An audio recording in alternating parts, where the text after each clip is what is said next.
Здравствуйте, дорогие друзья! Рад приветствовать вас на нашем канале. Пользуясь случаем, сразу хочу поздравить вас с наступившим Новым годом и пожелать вам счастья и здоровья.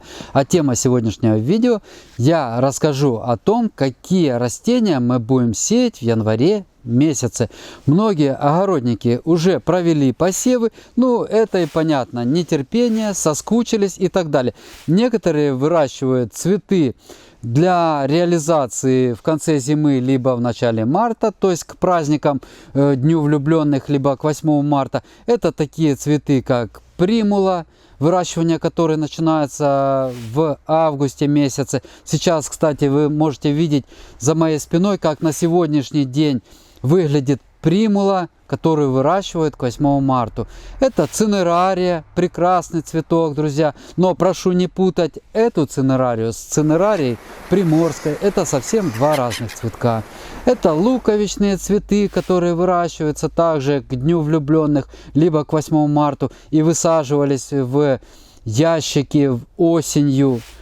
Об этих цветах сегодня подробно мы разговаривать не будем, потому что выращиванием этих цветов, этой небольшой группы цветов, занимаются в основном люди профессионалы и с коммерческой целью. Мы будем разговаривать о растениях, которые выращивают, если не каждый любитель, дачник, огородник, то как минимум каждый второй. Но сразу хочу отметить, что сроки посева, которые я сегодня озвучу, конечно же, не панацея, и они зависят для каждого конкретного случая. А какие это случаи и от чего зависят вообще сроки посева?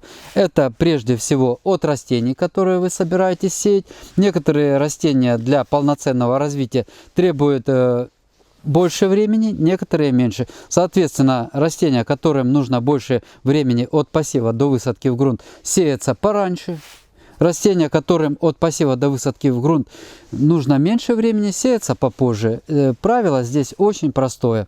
Следующий момент, друзья, это условия выращивания. То есть условия, если вы собираетесь полностью проводить выращивание от посева до взрослой рассады в квартире, это одни сроки посева. Если есть возможность начинать выращивание, то есть проводить посев в квартире, а затем продолжить выращивание рассады в осветленном рассаднике, как выращиваем мы в своей практике, то это другие сроки посева. Если вы имеете возможность проводить выращивание от посева до взрослой рассады сразу в светлом рассаднике, то это третьи сроки посева. И, конечно же, сроки посева зависят от того, в каком климатическом регионе вы живете. Также мы исходим из того, что наш климатический регион Луганская область, поэтому мы путем проб и ошибок вот для себя сроки посева вычислили. И наконец хочу сказать, что сроки посева растений зависят от того, куда вы затем будете высаживать свои растения. Если вы выращиваете рассаду и затем будете высаживать ее в отапливаемую теплицу, то это одни сроки посева. Можно сеять пораньше. Если вы будете затем рассаду высаживать в неотапливаемую теплицу, то это другие сроки посева, то есть их надо сдвинуть немножко на попозже. Если же вы будете высаживать выращенную рассаду в открытый грунт, то это совсем третьи сроки посева, и естественно их нужно сдвигать еще на попозже, потому что если рассада уже вырастет, а на улице еще будет холодно, и мы никоим образом не сможем на это повлиять, то рассада в рассаднике будет перерастать, либо же если мы по холоду ее высадим в открытый грунт, то она там будет просто болеть, мерзнуть и так далее, может даже погибнуть. Поэтому, друзья, я считаю, если вы выращиваете рассаду для открытого грунта, не спешите с проведением посева. Так, давайте теперь приступим непосредственно к озвучиванию. 9 января, то есть буквально через несколько дней, мы будем проводить посев ампельной петуньи и пеларгонии плющелистной. Это растения, которым необходим довольно-таки длительный срок вегетации. Да и потом ампельные растения мы будем высаживать в подвесные кашпо, в которых они себя будут чувствовать достаточно комфортно даже в холодную погоду. Ну и кашпо можно разместить где-то в рассаднике, они не будут нам мешать. 10 января мы будем сеять эустому. Тоже цветок, который довольно-таки длительно развивается. Вот эустома, посеянная 10 января, зацветет у нас в конце июня, в начале июля. Все зависит от того, как будет влиять на ее развитие в дальнейшем погодные условия. 15 января мы будем сеять виолу. Это ранний цветок, который выдерживает даже заморозки. То есть, даже если виолочка немножко у нас будет перерастать в рассаде, то по прохладной погоде мы сможем ее, тем не менее, высадить в открытый грунт. Она не замерзнет. -5 виола держит.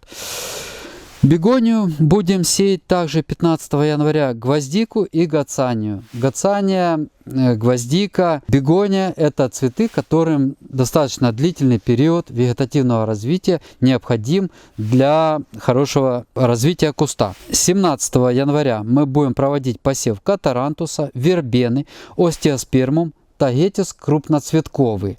Когда-то сеяли тагетис пораньше, в первых числах января, но тогда он перерастал и к моменту высадки в открытый грунт, а он довольно-таки теплолюбивый тагетис крупноцветковый.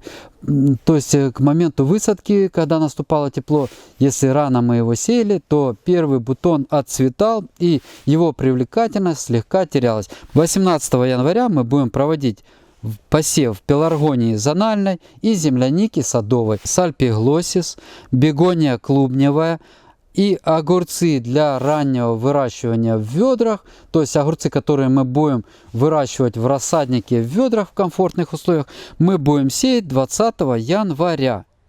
Для теплиц, для высадки в грунт, огурцы будем сеять позже, друзья. 24 января мы будем проводить посев бальзамина уоллера, перца и баклажан для высадки в отапливаемую теплицу. То есть перец и баклажаны, которые мы будем сеять 24 января, мы будем их высаживать в теплый грунт отапливаемой теплицы. Для высадки в открытый грунт посев баклажан и перца проводить еще рано. И 26 января мы будем сеять гелиотроп, целозию перистую и гребенчатую, и также декоративный комнатный перчик.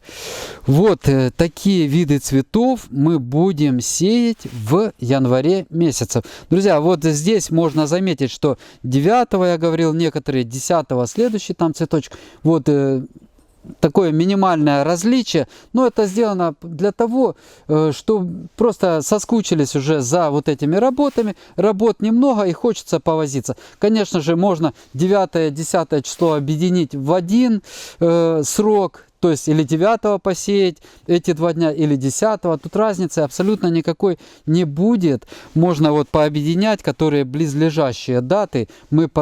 Все смотрите по своим условиям проведения посева, по своему времени. Если так по чуть-чуть заниматься, то можно вот так разбить на такие небольшие периоды занятия посевом вот этих растений. В январе мы сеем небольшое количество: петуния, томаты, сальвия, алисум, львиный зев, лобеля, сельдерей корневой, петуния второй срок, флоксы, бархатцы мексиканские, колиус, цинерария приморская и так далее. Это уже у нас идет посевы февраль, март месяц. Поэтому не спешим, все будет хорошо, все успеем. И если будем придерживаться, вместе с вами как-то идти нога в ногу в этом сезоне, то поверьте, как я всегда говорю перед началом каждого сезона, все обязательно получится. На этом видео закончу. Спасибо за внимание. И совсем скоро мы уже приступаем вместе с вами к выращиванию самых красивых растений. Спасибо, до свидания.